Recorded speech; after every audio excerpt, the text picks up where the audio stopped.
Hello guys, how are you doing? See guys, this lady don't comment. Chimamada.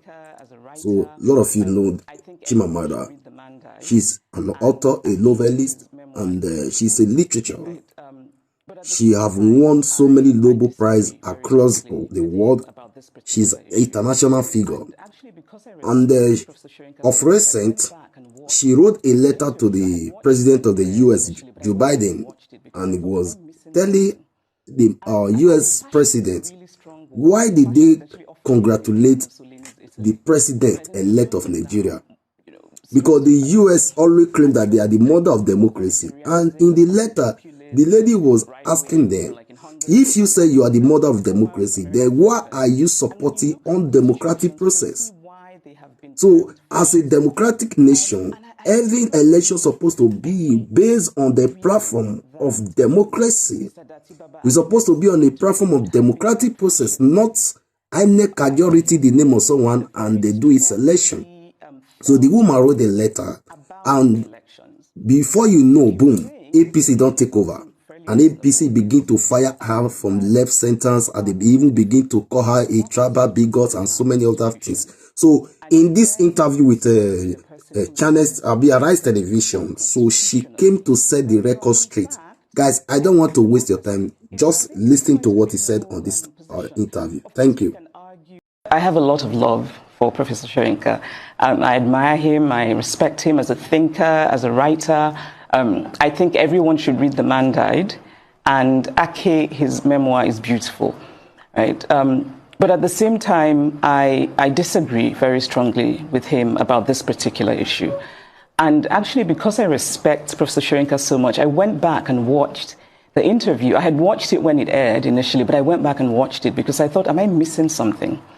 And I think fascist is a really strong word. You know, fascist actually often makes me think of Mussolini's Italy. But I think we use it now, you know, sort of to address this kind of authoritarianism that's often populist and right-wing, you know, like in Hungary and even the former American president. And when you look at those situations, you can see why they have been termed fascist. And I did not see any reason that Mr. Datti Baba Ahmed's interview would have been termed fascist. You know, I think he was making a very strongly felt point about the elections. What he was saying, which again I thought seemed fairly reasonable, is that if our democracy is rooted in our constitution, and you then swear in a person who's been elected unconstitutionally, then you're in fact ending democracy. I think it's quite a reasonable position. Of course, we can argue about what that bit in the Constitution means, right? And I'm actually grateful for this whole election period because it's made me read things I probably never would have, such as the Nigerian Constitution, and also made me have quite a few suggestions for editing. But anyway, I think now we're talking about what does "and" mean. Right. So Mr. Datti Baba Ahmed is saying that it's, you know, 2/3 and the FCT, and that's separate. And it's a reasonable argument. You know, "and" is a conjunction. We use it in that context often to mean plural, right? So we say Aisha and Yemi are coming. And we don't say Aisha and Yemi is coming. That's because they're two separate things, two separate entities. And of course, the court will interpret, but I don't think it's unreasonable for educated Nigerians who can read and who know what the word "and" means to make their own interpretations and to argue it. And of course, the fact that the Labour Party is in court means that they do not believe that this election is constitutional. And so I just didn't quite see why it would be termed fascist. I mean, I think a charitable way of reading Professor Soyinka's comment is that Professor Soyinka himself, I think it's fair to say that he is not given to restraint in language in general. And so maybe that's where that word fascist came from. However, I have suggestions for what we could use fascist for. We could use fascist for INEC. Because as it is right now, many Nigerians feel deeply cheated by INEC. deeply disenfranchised by INEC. And there's an authoritarianism, which obviously is the basis of fascism, at the center of manipulating an election. Because what you're doing is you're gagging people, you're forcibly taking away their voice. That is fascist.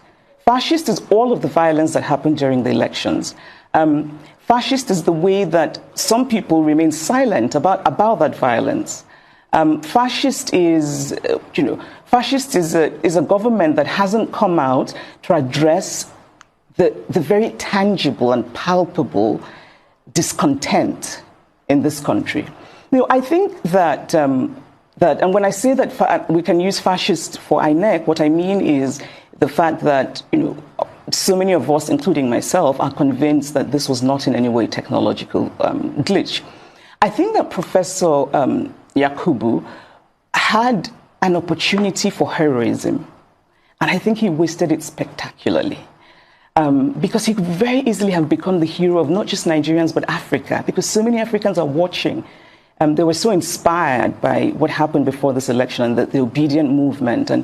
And so, I also think that the president, President Buhari, missed an opportunity for heroism, maybe his last chance at heroism, because Nigerians do not feel that I think Nigerians felt before the elections that he meant well and meant to support credible elections. I don't think many Nigerians think that now.